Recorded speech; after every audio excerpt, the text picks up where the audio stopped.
Estimado público asistente, nos complacemos en anunciar la segunda llamada. Segunda. Hola, hola. Muy buenos días, tardes, noches, madrugadas. Quien quiera que sea que se encuentre al otro lado escuchando. Queridos gatos locos, atención. El capitán de la nave convoca a la tripulación. El 7 de marzo de 2022, en mitad de un salto al vacío, nació la nave de los gatos locos. Es decir, el 7 de marzo del año en curso se cumplen 2 años de nuestro repentino zarpar. Esta vez, el capitán de la nave, presente, en complicidad con Verónica Orduña, organizan un festejo que no solo ocurrirá in situ, además se transmitirá en vivo. En él, como sería de esperarse, dada la temática de este hermoso, sensual y exquisito podcast, se llevará a cabo la lectura de un cuento, pero no cualquier cuento.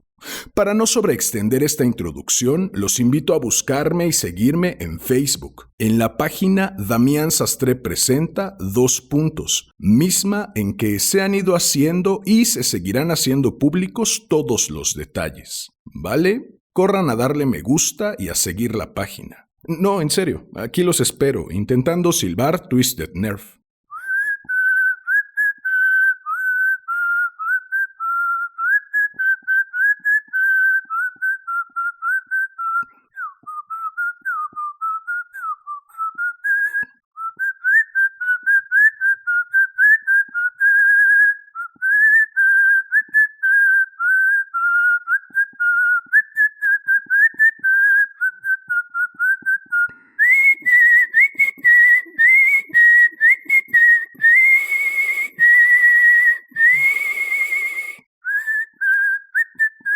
¿Listo? ¿Hecho? Bien, prosigamos. El cuento que leeré el día de hoy, dada la temática del mismo, de algún modo está hilado con este festejo próximo a ocurrir. Es un guiño, una sutil pista para quienes siguen esta aventura desde sus inicios y es además, creo yo, un bellamente narrado homenaje a la amistad.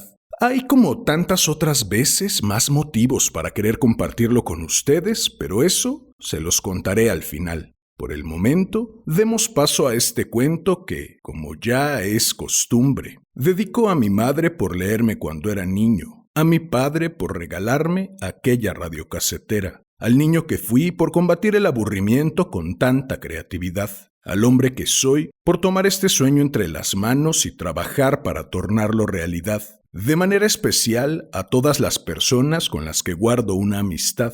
Y por último, no por ello menos importante, a ti, quien quiera que seas y desde donde sea que me estés escuchando. Ha llegado la hora de correr el telón y de que empiece la función. Estimado público asistente, Damián Sastre presenta El tatuaje de la estrella de mar de Arthur Tuckerman. Esta es tercera llamada. Tercera. Comenzamos.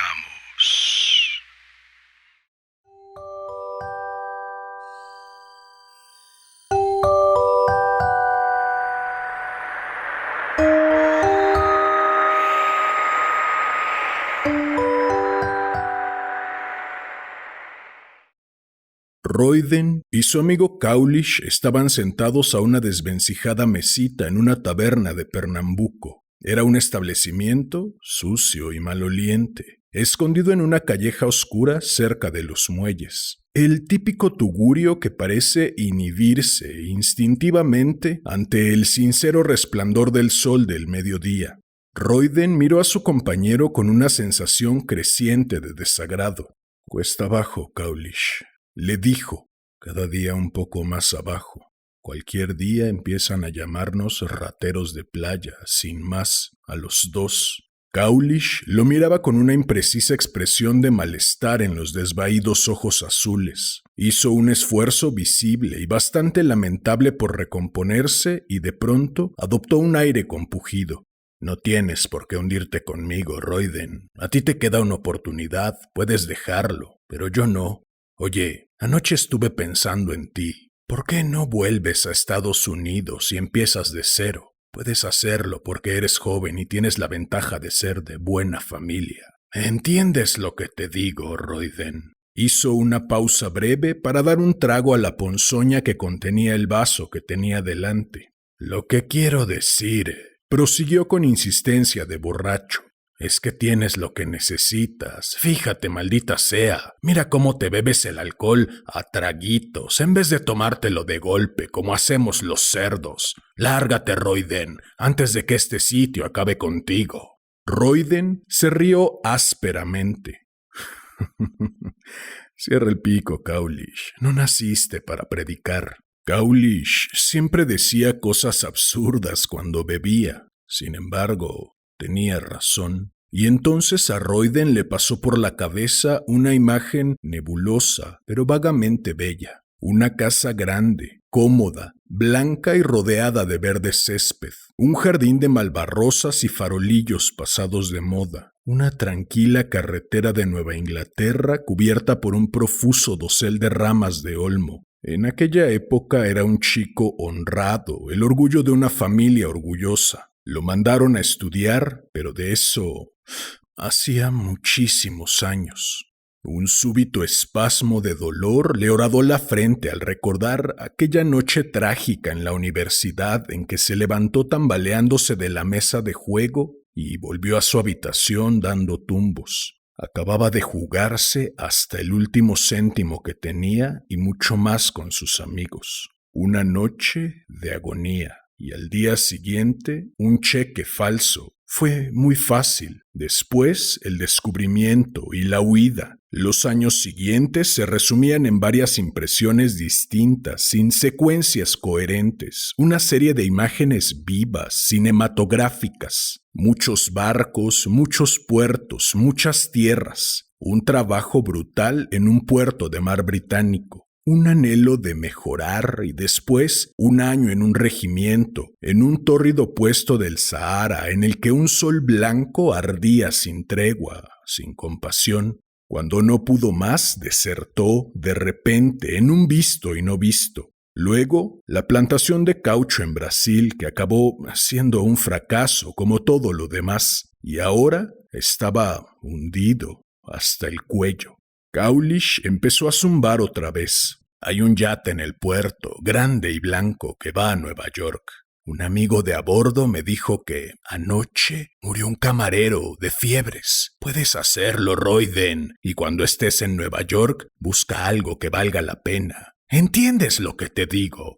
Royden le echó una mirada asesina. Eres un idealista, Cowlish. Un idealista de mierda encima. A pesar de todo, al salir del tugurio, Royden se detuvo a mirarse en un espejo resquebrajado que había al lado de la puerta. Se vio alto, estilizado, con facciones marcadas y duras. Casi parecía que odiara el mundo en el que vivía. Llevaba ropa descolorida y vieja. Una espesa barba rojiza le cubría la hundida barbilla. Se rió otra vez de repente, con tanta amargura que Cowlish se alejó temblando, encogido de temor. Esa misma tarde, Royden se cepilló la ropa con esmero y fue a pasear por el puerto. A las 6 ya tenía asegurada la litera de camarero a bordo del Thessaly. El Thessaly era un yate suntuoso. Royden se enteró por la tripulación de que el propietario, John Blackstone, era estadounidense. El hombre cuyo cerebro y cuyo dinero habían hecho humanamente posible el gran ferrocarril de la Amazonía que cruzaba Brasil.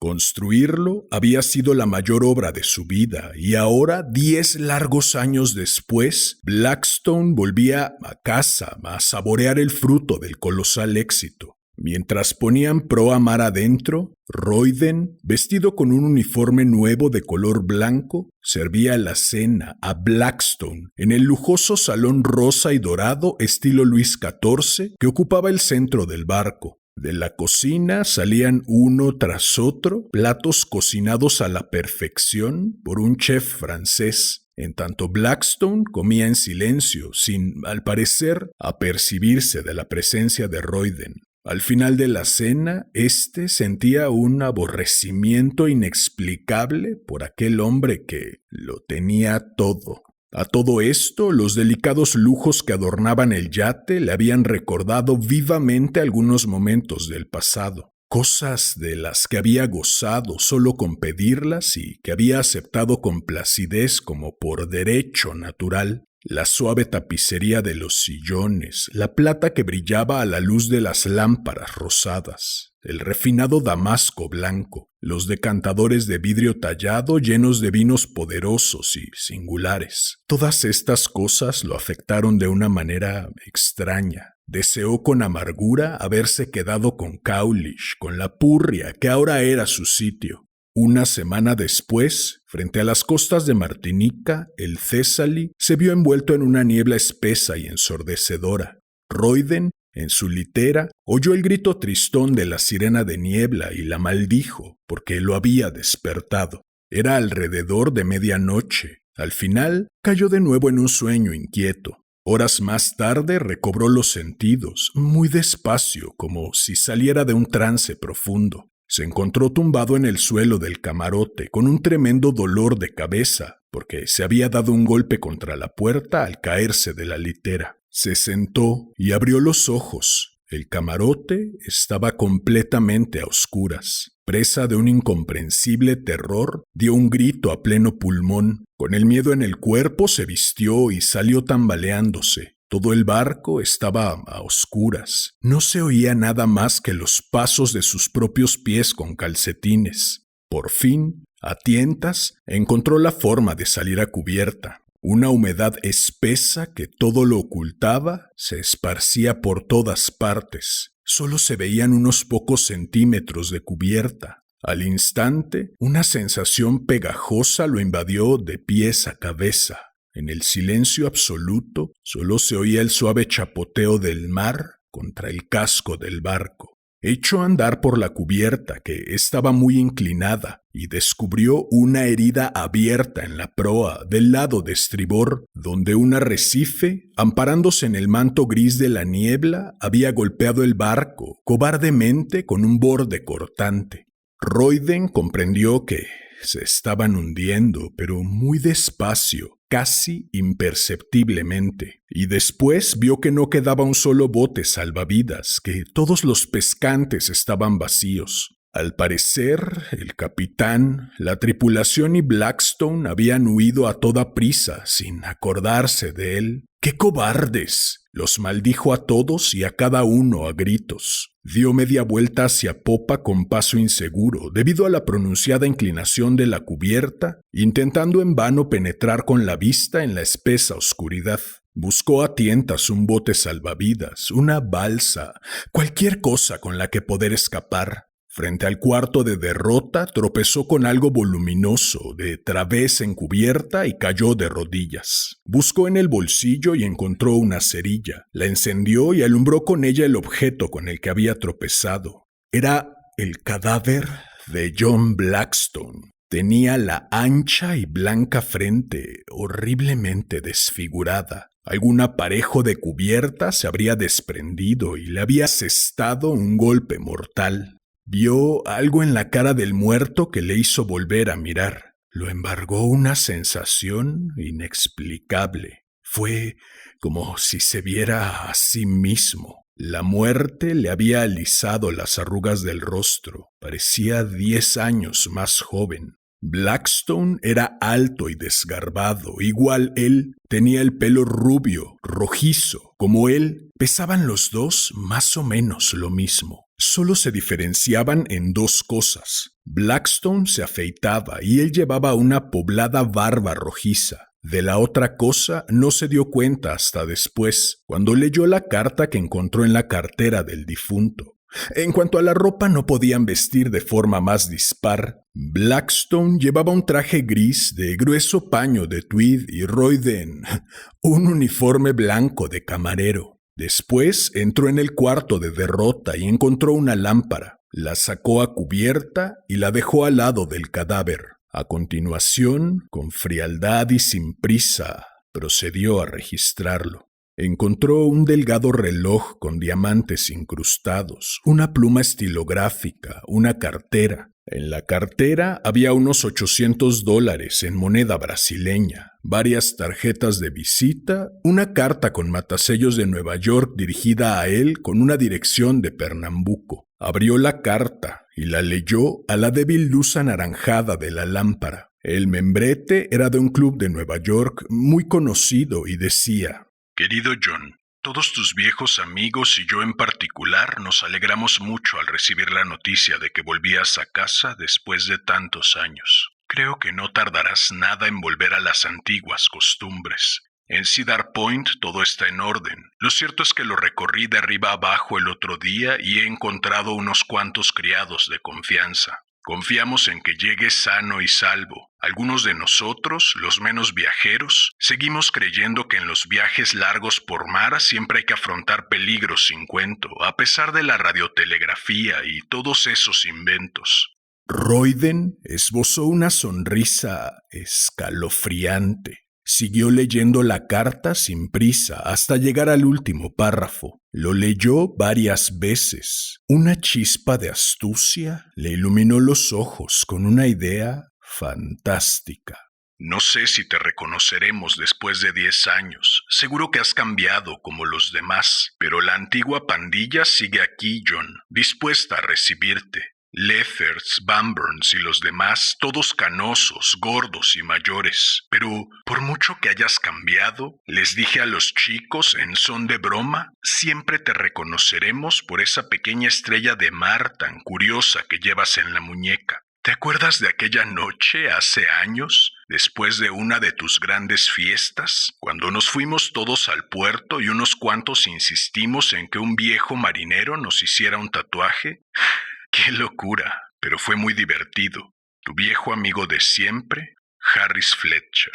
Royden devolvió la carta a la cartera y miró con atención las manos del hombre. En la muñeca izquierda vio una estrella de mar de 5 puntas, tatuada en tinta azul brillante. Sonrió lentamente al imaginarse la casa de Blackstone, luminosa, cálida y acogedora, llena de criados bien entrenados que estarían esperando en vano al muerto. Vivir un mes, o aunque solo fuera una semana, entre tantas comodidades de las que antes disfrutaba por derecho de nacimiento. Escapar, aunque solo fuera una breve temporada, de la eterna miseria, de la mugre, de la cochambre, de la brutalidad de la vida que llevaba desde hacía años. Ojalá. Bajó con la lámpara a hacer una rápida inspección de la bodega. El agua seguía filtrándose muy poco a poco. Tenía tiempo. Con los ojos iluminados por un objetivo, se dirigió a popa, al camarote de Blackstone. Encontró lo que buscaba: un par de tijeras, una maquinilla de afeitar y una pastilla de jabón. Al amanecer del día siguiente, el transatlántico Culebra de Panama Atlantic, con rumbo a Nueva York, avistó restos de un naufragio frente a la costa sur de Martinica. Sin demora, bajaron un bote salvavidas, mientras el transatlántico aguardaba al pairo. 15 minutos después, cuando volvió la tripulación de rescate, traían consigo a un hombre recién afeitado, con pinta de rico y vestido de tuid gris. Para evitar el desprestigio, el caballero se encerró en un camarote y pidió al intendente que, mientras fuera posible, no desvelara su identidad. Sin embargo, enseguida corrió el rumor de que se trataba de John Blackstone. Royden tardó un tiempo en acostumbrarse a la deferencia con la que lo trataban a bordo del Culebra. Paso a paso, empezó a darse cuenta del poder que tenía el apellido Blackstone. Salía del camarote lo menos posible y tenía camareros a su disposición que obedecían hasta la menor de sus órdenes. Era toda una novedad muy agradable y a medida que se acercaban a Nueva York, acabó de redondear los planes que había forjado. Tenía al menos el sentido común de no creerse ni por un instante que podría seguir indefinidamente con la farsa sin que lo descubrieran. Llegó a la conclusión de que lo más sensato sería vivir la vida de Blackstone una temporada, apenas unas pocas semanas en las que se dedicaría a sacar de las cuentas del hombre unos $50,000. $50,000. Casi no podía imaginarse tanto dinero. Y después, antes de que fuera necesario reencontrarse con sus antiguos amigos y zambullirse de nuevo en las intimidades de la vida social, desaparecería para siempre. Se iría a Sudáfrica o tal vez a Australia, donde no sería fácil dar con él y se acabó el trabajar. Cuando concluyó la cuarentena del Culebra y lentamente iba dejando atrás la Estatua de la Libertad, Royden se fijó en un curtido marinero que limpiaba el bronce del pasamanos de la borda. Tenía una pitón y una bailarina tatuadas en el musculoso antebrazo. ¿Quién le hizo esa obra de arte? Le preguntó de buen talante, señalando el tatuaje con un gesto de la cabeza. El marinero se incorporó sonriendo. Un viejo amigo, se llama Skinner. Es vigilante de los muelles de la fruta cubana, cerca del astillero de la Marina de Brooklyn. Siempre se saca un poco de dinero extra haciendo cosas así. Se miró un momento la bailarina con orgullo y siguió limpiando. Royden tocó tierra a mediodía y paró un taxi en cuanto salió del malecón. A los muelles de la fruta cubana. Le dijo al conductor. Tatuarse resultó menos doloroso de lo que se imaginaba. Esa noche, cuando llegó a Cedar Point, se sobrecogió. Lo abrumaron la inmensa magnificencia de la gran casa de mármol, las rosaledas dispuestas en terrazas, las suaves pendientes cubiertas de césped, las nobles habitaciones, los criados, todos nuevos en la mansión, no le causaron la menor inquietud porque era evidente que no sospechaban nada. En el enorme dormitorio blanco y dorado que daba al jardín, que se sobreentendía que siempre había sido de su propiedad, le aguardaba un traje de tarde en un sillón y un solícito ayudante de cámara le preparó un baño caliente. El señor Fletcher creyó que le gustaría acomodarse en su antigua habitación, dijo el ayuda de cámara, así que se la hemos preparado. ¿Está todo a su gusto, señor? Royden asintió brevemente. ¿El señor Fletcher se encuentra en la casa? No, señor. Lamentó no poder quedarse a recibirlo. Dijo que tardaría unos días en poder salir de la ciudad. No esperaba que el yate llegara tan pronto, señor. Tengo entendido que usted le había dicho que se quedaría unos días en La Habana. Así es, respondió Royden, y se le escapó un discreto suspiro de alivio. Tenía que evitar al tal Fletcher por encima de todo. Royden disfrutó una hora del lujo de otros tiempos. Cuando se oyó un sonoro gong, bajó a cenar. Las exquisiteces que le sirvieron le parecieron extrañas, desconocidas, pero no por ello menos deliciosas. Era curioso que, a pesar de haber vivido tantos años con tantas dificultades, no hubiera perdido por completo la capacidad de gozar de los placeres. Después de la cena, encontró la forma de llegar a la biblioteca, una sala forrada de madera con valiosos muebles de roble tallado. Se hundió en un sillón frente al fuego crepitante, encendió un gran puro habano y se entregó al éxtasis de la satisfacción pura. Creció su optimismo. Empezó a albergar esperanzas de prolongar la estancia en Cedar Point. Tal vez hasta podía sacar $100,000 antes de desaparecer para siempre. ¿Por qué no? Era todo mucho más fácil de lo que pensaba. Al día siguiente fue a Nueva York en los mullidos asientos de la limusina que lo esperaba. Entre el bullicio y el ajetreo de Wall Street no se encontró con nadie que lo reconociera. Cuando entró en el Hudson National Bank, donde Blackstone tenía sus cuentas, sintió pánico. Y, si fallaba en el momento crítico, logró sobreponerse lo suficiente para mandar una tarjeta de Blackstone al despacho del vicepresidente. Un hombre nervioso, rechoncho y de baja estatura salió presuroso a recibirlo y le estrechó la mano con entusiasmo. Me alegro mucho de verlo de vuelta en casa, señor Blackstone. Hacía muchos años que no nos veíamos, ¿verdad? Espero que hayamos gestionado las transacciones del Amazonas a su entera satisfacción. ¿Y qué me dice del último préstamo, el del agente de Pará? Royden asintió a toda prisa. Después repasaré ese asunto con usted. El hombrecito siguió hablando. Lo encuentro un poco cambiado, señor Blackstone, pero nunca olvido una cara cuando la he visto. Parece que le ha sentado muy bien estar allí. La verdad es que parece más joven que cuando se marchó hace 10 años, ¿no es eso? Y de pronto se calló al darse cuenta de que Royden se impacientaba. ¿Hoy viene a buscar un cheque, señor Blackstone? Sí, dijo Royden. Me temo que voy a molestarlo con uno bastante grande. Perdí todo el metálico que llevaba cuando el yate naufragó. Lo habrá leído usted en la prensa. Bien, pongamos $5,000 en billetes de 1,000. El vicepresidente sonrió. Con usted estamos acostumbrados a las grandes sumas, señor Blackstone. En la intimidad del camarote a borde del Culebra, Royden había dedicado mucho tiempo a estudiar la firma de Blackstone, y así, por segunda vez en su vida, puso la pluma en un cheque y con total soltura estampó una firma que no era la suya. A los 10 minutos salió del banco.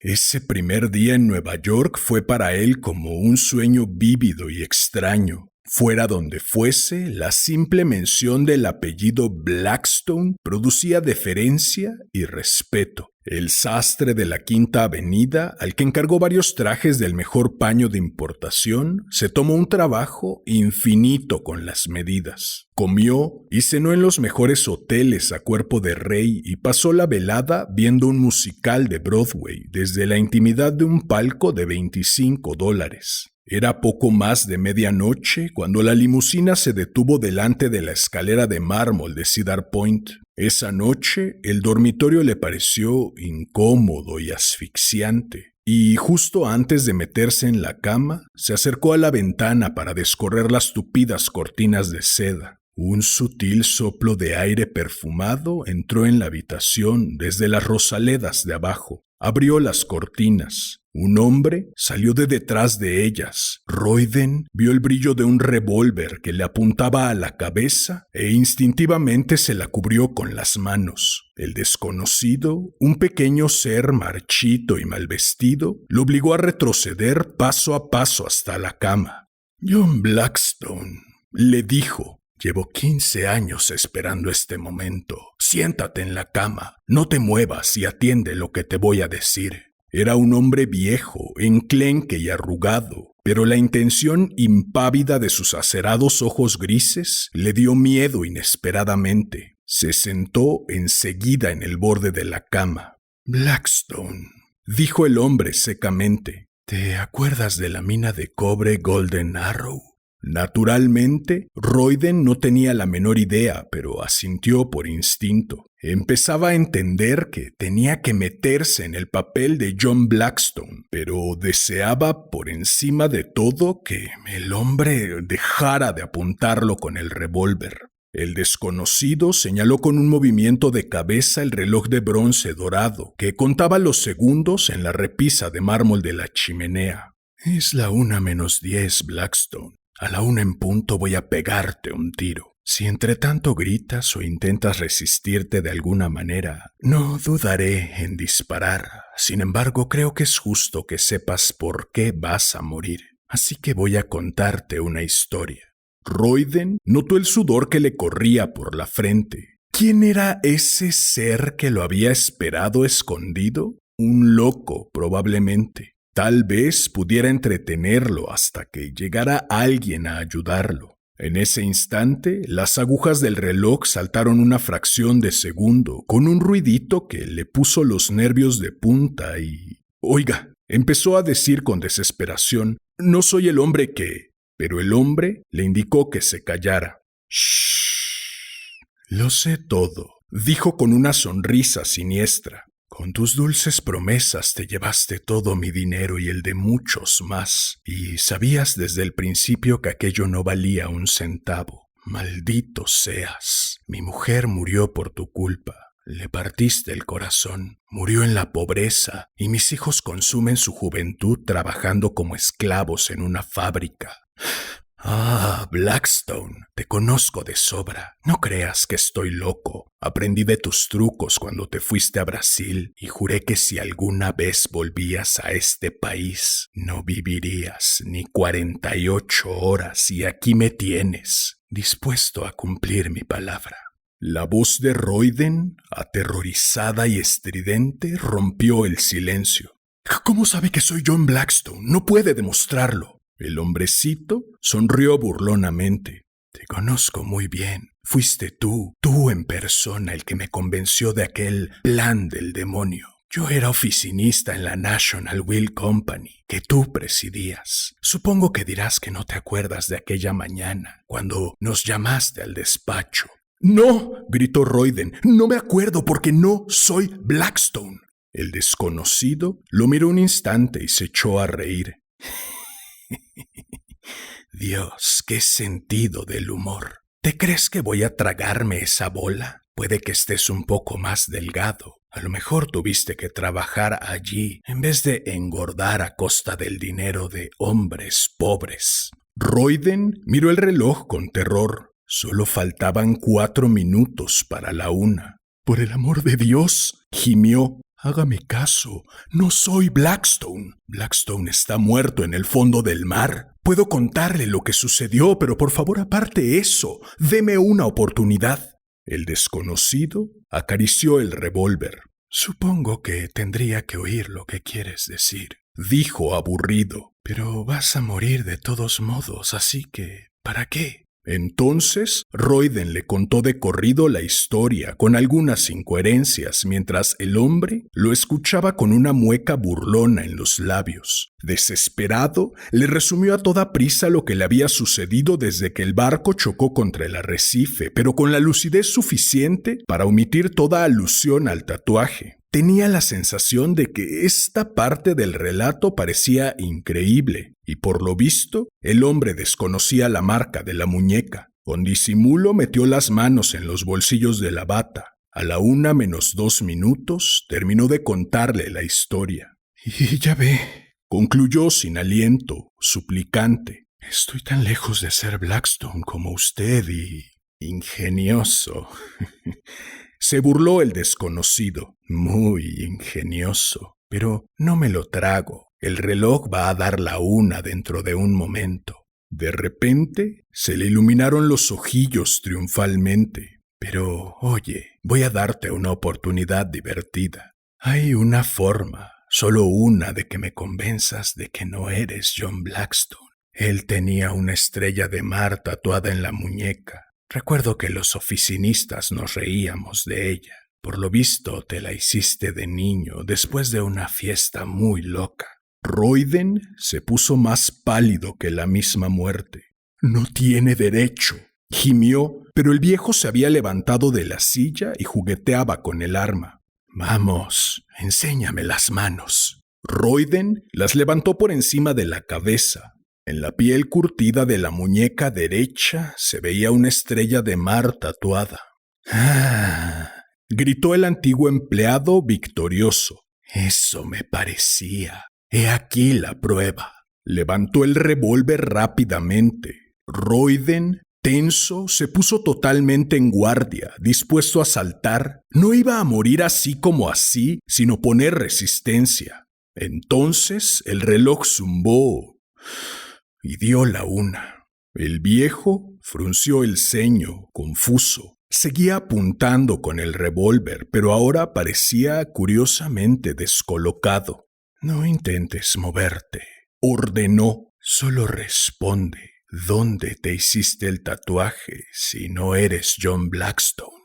Royden tenía ya la seguridad de que el tipo estaba completamente loco. Me lo hice cuando bajé a tierra, dijo, para imitar el de Blackstone. Por amor de Dios, ¿por qué me lo pregunta? El viejo sonrió, una sonrisa extraña y retorcida. Porque, dijo hablando muy despacio, acabas de salvarte por un error idiota. John Blackstone llevaba el tatuaje en la muñeca izquierda.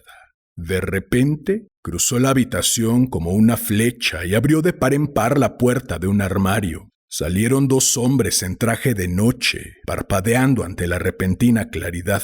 «Caballeros», dijo el viejo, «¿han oído la confesión? En cuanto vi a este tipo en una sastrería de la Quinta Avenida esta misma mañana y le oí dar el nombre de John Blackstone, supe que no era mi amigo de toda la vida. El descuido con lo del tatuaje no ha hecho más que confirmar mis sospechas. He preferido que confesara en vez de denunciarlo allí mismo. Apostaron ustedes a que no lo conseguiría y creo que he ganado la apuesta en 10 minutos». Sonriendo, se volvió hacia Royden, ahora ojeroso y hundido. «Verá», le explicó amablemente, «resulta que soy Harris Fletcher, cuya carta robó usted del cadáver de John.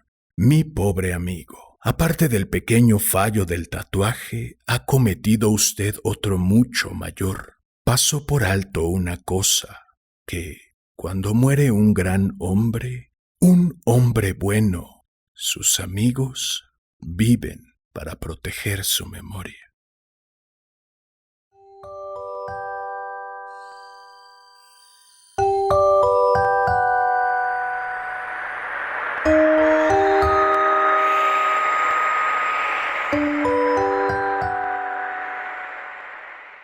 Bien, pues eso fue El tatuaje de la estrella de mar de Arthur Tuckerman. Espero lo hayas disfrutado. Si fue así, agradecería enormemente que me ayudaras suscribiéndote, dejando un comentario, dando manita arriba, compartiendo, difundiendo.